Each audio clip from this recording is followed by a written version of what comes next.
நம்ம ரெயின்சிகா பாப்பா பாருங்க, நம்ம பிசினஸ்க்கு எவ்வளவு ஹெல்ப் பண்றாங்க பாருங்க. ரெயின்சிகா மம்மி பார்சல்லாம் வந்து கவர் பண்ணிட்டு இருக்காங்க.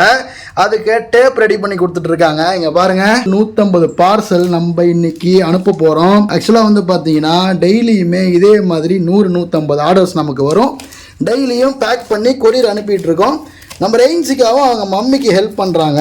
பாருங்க எவ்வளவு அழகா டேப் எடுக்கிறாங்க. டேப் உரிச்சு மம்மி எடுத்து நமக்கு வந்து ஹெல்ப் பண்றாங்க. ஆக்சுவலா பாத்தீங்கன்னா இதுலயே பாருங்க 4 போட்டோ ஃப்ரேம் இருக்கு. இங்க பாருங்க நம்ம ரெயின்சிகா பாருங்க கரெக்டா ஒட்டுறாங்க. ரெயின்சிகா என்னோட பிசினஸ்க்காக இவ்வளவு ஹெல்ப் பண்ணுவாங்க அப்படின்னு எனக்கு கொஞ்சம் கூட நான் வந்து யோசிக்கவே இல்லை. நம்ம ரெயின்சிகா போட்டோ ஃப்ரேம் கம்பெனில இருந்து 2000 ஆர்டருக்கு மேல நாம பினிஷிங் பண்ணியாச்சு. பாதி ஒர்க் முடிஞ்சிருச்சு. ஒவ்வொரு இதுலயுமே வந்து பாத்தீங்கன்னா 2 பார்சல் இருக்கு. ஓகே गाइस, உங்க குழந்தைங்க போட்டோ இல்ல உங்க ஃபேமிலி போட்டோ ஃப்ரேம் பண்ணணும் அப்படின்னா இந்த வாட்ஸ்அப் நம்பருக்கு கான்டாக்ட் பண்ணுங்க. பெஸ்டா பண்ணி தரோம்.